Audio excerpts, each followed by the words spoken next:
all of whom see the same thing. That took me a long time to find them all.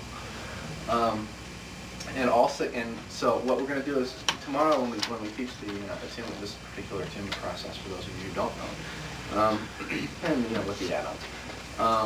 Essentially, I'm going to go through and I'm going to tell you what happens at every energetic state and at every stage of that energetically.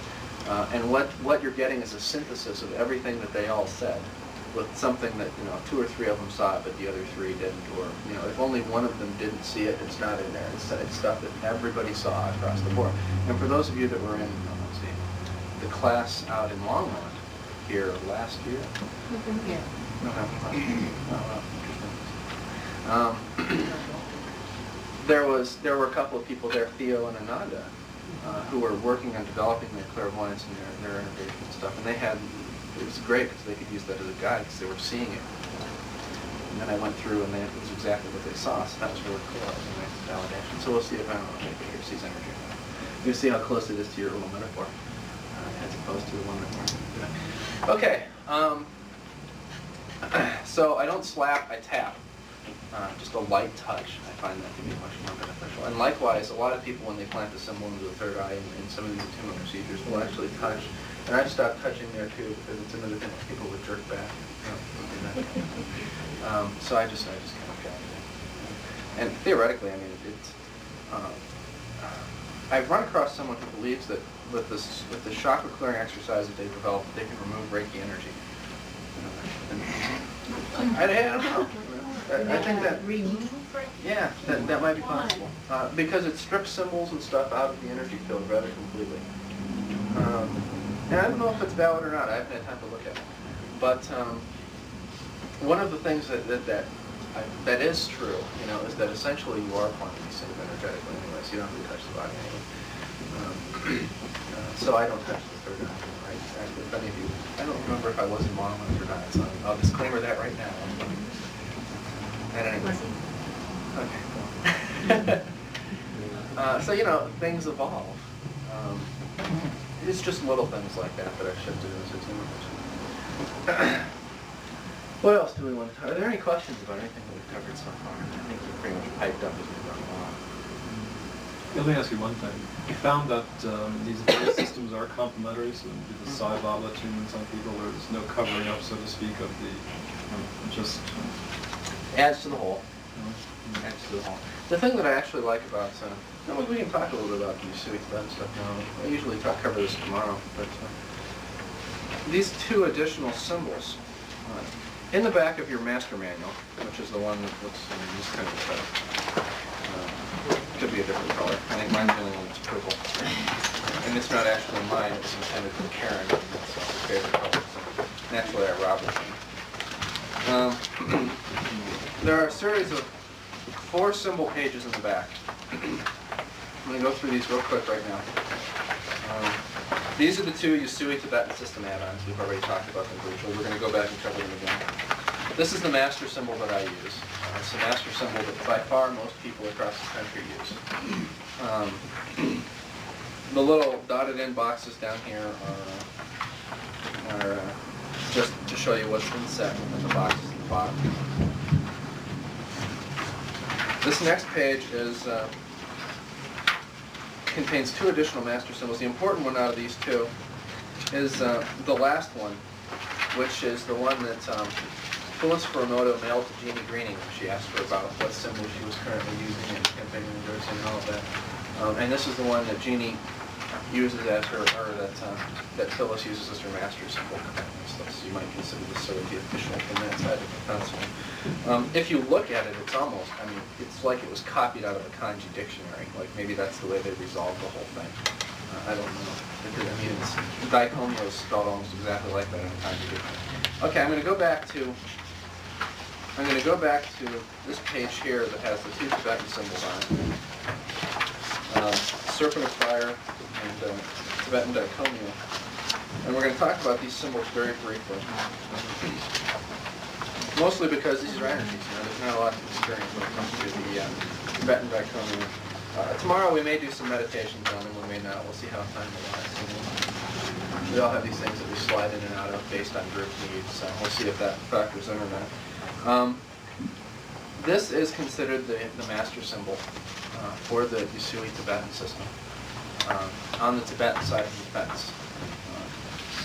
The traditional master symbol is still used in that system. And if you have to use one or the other, certainly, and you're not going to use both, then certainly pick this one. I choose to use both. But by all means, use the traditional Usui system symbol as opposed to a new add-on, if you're only going to use one.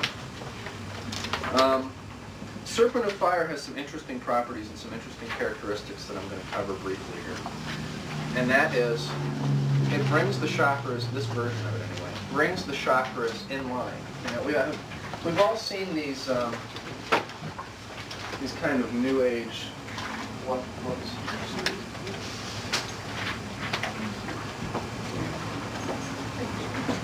somewhere in here there's got to be a picture of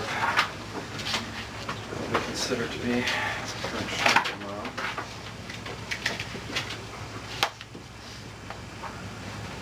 It aligns the chakras or something? Yeah, brings them into vertical. Oh, this person just needs pictures.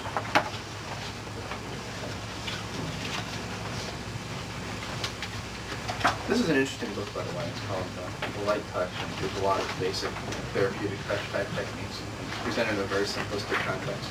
If you're at all interested in getting an overview of that.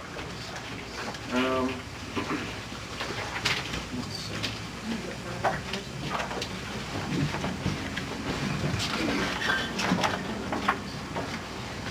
Okay. This is essentially the way the chakras have been presented in the New Age community for about the last decade or more. Where they're all in a vertical line down the center of the body, all that stuff. Interesting theory. This is a book by Charles Ledbetter, published by the Theosophical Society. He has 3 really good books. He has a lot of good books, but he has 3 really good ones that I recommend. One is Thought Forms, one is Man Visible and Invisible, and this is the third one, the Chakras. This is a very traditional study of the chakra system, and by far more accurate than most of the stuff that you'll find in the New Age community. One of the interesting things that I found in the Light Touch is she was closer to the stuff presented in this, so I couldn't use it in this. Let's see if I can toss it aside real quick. Now, if you look at these, at his diagrams, and he has a lot of very good diagrams in this book. He has the chakras drawn as essentially floating energy centers on cords, right? Joining into a central energy channel. I found this to be relatively true. One of the interesting things that you'll find about will healers is that they've manipulated their chakra system almost like a key tumbler lock system to access various energies. Okay? So, and this is an example that I use a lot. A friend of mine who is a very Christian charismatic healer uses kind of a pink heart chakra energy, became attuned or anointed, as they call it, in prayer and all this. And took an anointing, and the pastor said, "Okay, who took it?" And he says, "Well, I had this experience." And whatnot. His chakra, his heart chakra, is up here, which is noticeably, far away from both down here and over here where it's more traditionally drawn. And because it's up here, he accesses this nice pink emotional healing level energy, sort of a binding the broken hearted thing is how he defines his role. If you trace this, if you take and trace the Serpent of Fire symbol that we were just discussing down the back of someone, it aligns the chakras. So instead of his heart chakra being up here, it's back down into more of a vertical alignment. Now, this is a beneficial thing for attunements because in the beginning stages of an attunement process, part of what you're doing is you're taking the symbols in through the crown chakra, and you're sort of stopping and planting them in the base of the brain. It's called planting them into the base of the brain. But they don't stop in the base of the brain. They continue down through all of the chakras. And here's where your intuitive development thing is going to have to come in, where how long you leave the hand there, and knowing when it gets all the way down to the base and things like that. We'll talk about that a little bit more tomorrow. But needless to say, that procedure goes much smoother and much more effectively and efficiently and powerfully if the chakras are in a center vertical alignment channel, so that the energy's not doing this and clearing out stuff as it goes along and things like that. So that's the reason for the Serpent of Fire being traced and being used in the attunement procedure and the add-on to the Usui-Tibetan system, which is a great gift, But there's a sidebar here that you're going to have to consider, and that is that chances are someone who's used to accessing energy like my friend will no longer be able to access it for a period of time. It could be 2 weeks, it could be 2 months. And in his case, and in the case of many people, their identity, their ego, a lot of things are going to be tied to that. So that's going to be a major source of distress for them. So what it may be a good idea to do is find out if anybody's into that ahead of time, so that you can eliminate that part of the attunement procedure and just not trace the Serpent of Fire down their back in the final cover tomorrow. All right? And likewise, this is a symbol that you don't have to be initiated into to use. You can teach this to anybody. And again, I give you the same, kind of heed the same warning with this, in that if you've got people out there tracing this symbol down the back, and just playing around with it, that it's going to produce that same effect. People are going to lose the ability to access. It happened to my friend for over 3 months. It was 3 months before he had manipulated his heart chakra back into a position where he could access that energy. So that was very interesting, and he didn't like that at all, not at all. So that was very early on in all of this for me, and I didn't think about it. So I'm passing the advice along to you at this stage so that you don't have a friend pissed off at you. Or worse yet, someone who isn't a friend.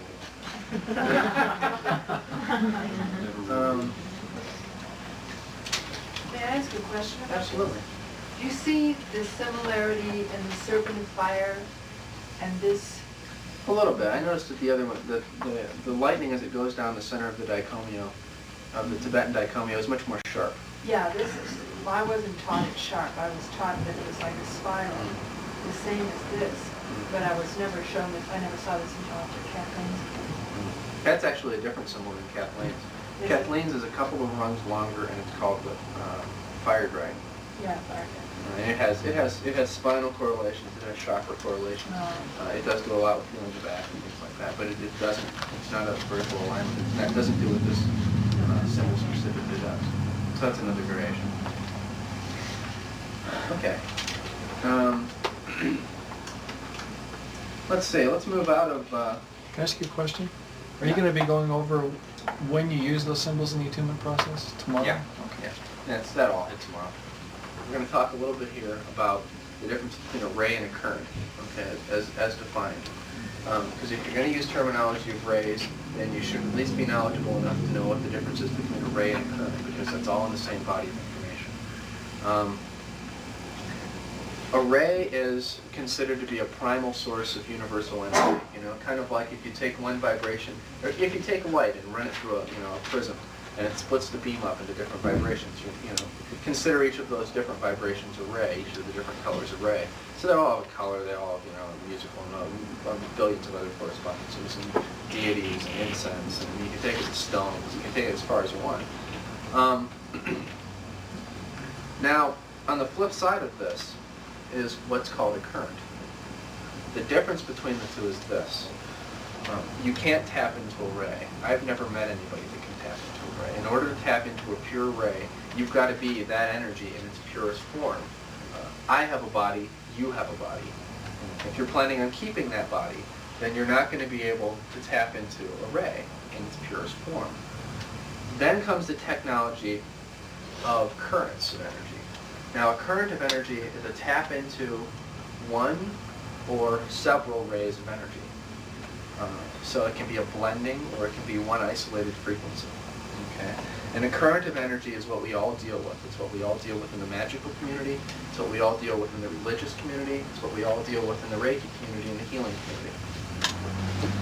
The effectiveness of Reiki lies in the blending of its current. The differences in the schools of Reiki lie in the blending of their currents. That's the reason that you can tack on. Sai Baba is essentially an upgraded Reiki energy. And there are other ones out there that are simple enhancements to what is already there in a primary sense. So when you start talking about, placing the handcuffs on a current by calling it a ray and identifying it with one ray, that's silly. And I think that a lot of people in this community have had really no fundamental understanding of energy and haven't had any great deal of training in it. And so they've, it's a yellow ray in one book, it's a green ray in another book. It's total and idle guesswork in general. You ask a clairvoyant what they see, and they see that a person who's attuned with Reiki has much more purple in their hands and around their hands than anyone else. They see that the energy of Reiki is primarily a purple energy on main levels. That they can tell when a person has been working on a part of themselves, or because that's usually the residual trace energy left behind. So, why it's considered a green ray or a yellow ray instead of a purple ray or the violet ray?